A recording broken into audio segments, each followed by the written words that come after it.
Operation Sindoor విజయవంతమైన తర్వాత మొదటిసారి కేంద్ర అఖిలపక్షం భేటీ అయింది. రక్షణ మంత్రి రాజ్నాథ్ సింగ్ అధ్యక్షతన అఖిలపక్ష సమావేశం కొనసాగుతోంది. హోంమంత్రి అమిత్ షా, పార్లమెంటరీ వ్యవహారాల మంత్రి కిరణ్ రిజిజు కూడా సమావేశానికి హాజరయ్యారు. మల్లికార్జున ఖర్గే, రాహుల్ గాంధీతో పాటు ఇతర విపక్ష నేతలు సమావేశంలో పాల్గొన్నారు. ఆపరేషన్ సింధూర్ తదనంతరం పరిస్థితులపై అఖిలపక్ష సమావేశంలో చర్చించనున్నారు.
ఆపరేషన్ సింధూర్ విజయవంతమైన తర్వాత మొదటిసారి కేంద్ర అఖిలపక్షం భేటీ అయింది. రక్షణ మంత్రి రాజ్నాథ్ సింగ్ అధ్యక్షతన అఖిలపక్ష సమావేశం కొనసాగుతోంది. హోంమంత్రి అమిత్ షా, పార్లమెంటరీ వ్యవహారాల మంత్రి కిరణ్ రిజిజు కూడా సమావేశానికి హాజరయ్యారు. మల్లికార్జున ఖర్గే, రాహుల్ గాంధీతో పాటు ఇతర విపక్ష నేతలు సమావేశంలో పాల్గొన్నారు. ఆపరేషన్ సింధూర్ తదనంతర పరిస్థితులపై అఖిలపక్ష సమావేశంలో చర్చిస్తున్నారు. हमारे सेनाओं ने जो कार्रवाई की है ऑपरेशन सिंदूर को लेकर के पूरे बधाई भी दिया और गौरव का एहसास सबको हुआ है और सबने एक जुट में कहा है कि सरकार का हर निर्णय को साथ देंगे, सेना के हर कार्रवाई को साथ देंगे और कोई इसमें विरोधाभास नहीं है। एक दो मुद्दे सुझाव भी आए हैं। एमपीज़ ने अपने अपने जो कंसर्न्स को भी बताया कि लड़ाई का हालात में और इस तरह का जो कोई बड़ी घटना होती है तो हमको सतर्क रहना चाहिए, तो ये सब सुझाव भी लिया है।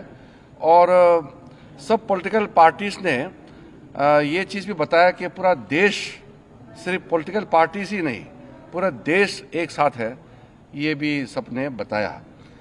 एक बहुत महत्वपूर्ण बात ये है, रक्षा मंत्री जी ने अपने रिमार्क्स में कहा है कि आज के मीटिंग में ये दर्शाता है कि हम सिर्फ सरकार बनाने के लिए राजनीति नहीं करते हैं बल्कि देश बनाने के लिए राजनीति करता है। ये मैच्योर डेमोक्रेसी, भारत एक मैच्योर डेमोक्रेसी है, ये चीज़ झलकता है कि कोई तू मैं नहीं हुआ, कोई छोटे छोटे बातों को लेकर के बयानबाजी नहीं हुआ और बाहर भी देश भर में पॉलिटिकल पार्टीज़ का स्टेटमेंट भी बहुत ही एक लाइन में आ रहे हैं। ये भी अच्छा चीज़ है जो हमको देखने को मिला है। तो ऑपरेशन सिंदूर का कार्रवाई, क्योंकि ये ऑनगोइंग ऑपरेशन है, इसलिए अलग से ऑफिशियल ब्रीफिंग नहीं है। ये रक्षा मंत्री जी की ओर से, सरकार की ओर से पूरा पॉलिटिकल लीडर्स को ब्रीफिंग हुआ है और मैं सारे पॉलिटिकल पार्टीज़ के नेताओं को धन्यवाद देना चाहता हूँ कि पूरे जितने अपेक्षित थे सब नेता आए और जैसे हमने सोचा है वैसे ही सबने सहयोग दिया और एक मीटिंग को बहुत अच्छी तरीके से, एक फ्रूटफुल मीटिंग हम कह सकते हैं, बहुत सकारात्मक मीटिंग में कह सकता हूं कि संपन्न हुआ और फिर एकजुट में हम बाहर निकले हैं। सबने कहा कि सरकार का कोई भी कदम को पूरा देश एकजुट होकर के समर्थन करेंगे। देखिए, आज तो जैसे मैंने कहा एक ब्रॉड इंफॉर्मेशन कंसेंसस सारे पॉलिटिकल पार्टीज को एकजुट में कैसे काम करना चाहिए लोकतंत्र में, और विशेष करके संसदीय परंपरा में, पार्लियामेंट्री डेमोक्रेसी में पीपल्स वॉइस होता है पॉलिटिकल पार्टीज और एमपीज। तो इसलिए सबका वॉइस ऐसे समय में एकजुट आना ही मैं मानता हूं कि ये भारत का सक्सेस है। एस्केलेशन के बारे में कुछ कंसर्न्स थे? देखिए, कुछ इंक्वायरीज, कुछ इंफॉर्मेशंस मांगे हैं। रक्षा मंत्री ने कहा है कि ये ऑन गोइंग ऑपरेशन है, इसलिए पूरे एक घटना को अलग से ब्रीफिंग या अलग से उसको प्रेजेंटेशन करना सही नहीं है, क्योंकि घटना चल रहे हैं, आप सबको मालूम है, इसलिए उसको उस तरीके से ब्रीफिंग नहीं होते हैं। इसमें पॉलिटिकल पार्टीज का ब्रॉड कंसेंसस के लिए ये बैठक था, इसलिए वैसे ही बैठक चली और संपन्न हुआ। इसलिए मैं सारे पॉलिटिकल पार्टीज को मैच्योरिटी दिखाने के लिए धन्यवाद देना चाहता हूँ। सर, क्या ऑपरेशन सिंदूर अभी भी जारी है सर? वो आपको, जैसे मैंने कहा कि ऑपरेशन इस वक्त जो ऑपरेशन सिंदूर का पहला जो स्ट्राइक होने के बाद जो गतिविधि चल रहे हैं उसको लेकर के अलग से ब्रीफिंग करने का अभी परिस्थिति ठीक नहीं है और वैसे नियम नहीं है, इसलिए टेक्निकल ब्रीफिंग या अधिकारियों को नहीं बुलाया।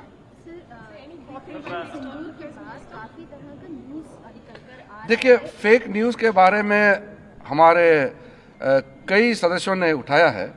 जो फेक न्यूज़ है, हमारा देश का एकता को कमज़ोर करने के लिए कई गलत नैरेटिव्स या फेक न्यूज़ चलाने का प्रयास कर रहा है, इसका मुद्दा सामने में आया है और हम अपील करना चाहते हैं कि ऐसे समय में कोई फेक न्यूज़, गलत तरीके से नैरेटिव कोई अगर चलाते हैं बाहर से देश के अंदर में, तो उसको विश्वास ना करें और कोई भी न्यूज़ ऑथेंटिक हो तभी इसको विश्वास करें।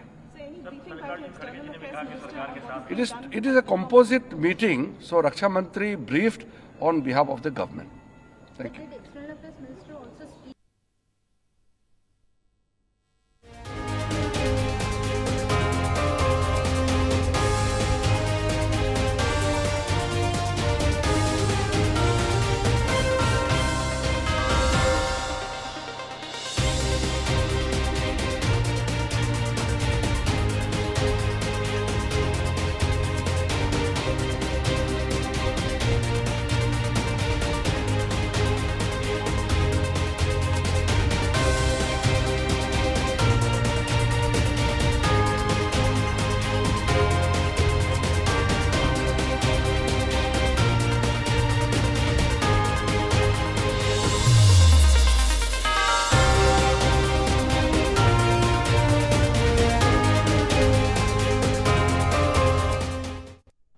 हम सभी जितने भी पार्टी के लोग थे, सभी ने ये बताया कि इस घड़ी में, इस संकट के घड़ी में हम सब आपके साथ हैं और आप जो काम कर रहे हैं करते रहिए और देश के हित में हम आपके साथ रहेंगे। पूरा सपोर्ट दिया हमने। जो खारगे जी ने कहा वो सही है कि ऐसी चीजें हैं जो डिस्कस नहीं करनी है, तो बस सबने सपोर्ट किया। तो हम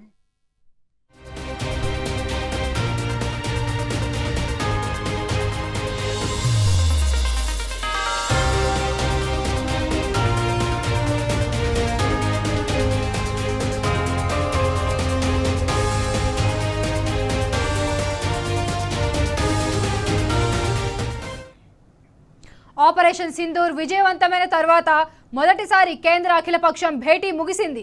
రక్షణ మంత్రి రాజ్నాథ్ సింగ్ అధ్యక్షతన అఖిలపక్ష సమావేశం జరిగింది. హోంమంత్రి అమిత్ షా, పార్లమెంటరీ వ్యవహారాల మంత్రి కిరణ్ రిజిజు కూడా సమావేశానికి హాజరయ్యారు. మల్లికార్జున ఖర్గే, రాహుల్ గాంధీతో పాటు ఇతర విపక్ష నేతలు సమావేశంలో పాల్గొన్నారు. ఆపరేషన్ సింధూర్ తదనంతర పరిస్థితులపై అఖిలపక్ష సమావేశంలో చర్చించారు.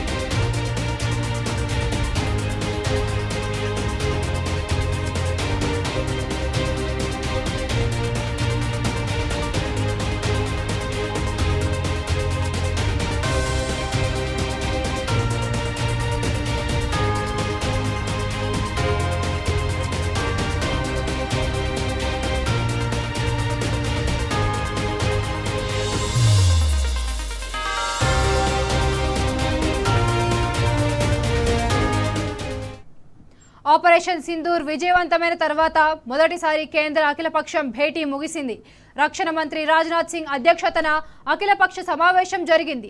హోంమంత్రి అమిత్ షా, పార్లమెంటరీ వ్యవహారాల మంత్రి కిరణ్ రిజిజు కూడా సమావేశానికి హాజరయ్యారు. మల్లికార్జున ఖర్గే, రాహుల్ గాంధీతో పాటు ఇతర విపక్ష నేతలు సమావేశంలో పాల్గొన్నారు. ఆపరేషన్ సింధూర్ తదనంతర పరిస్థితులపై అఖిలపక్ష సమావేశంలో చర్చించారు.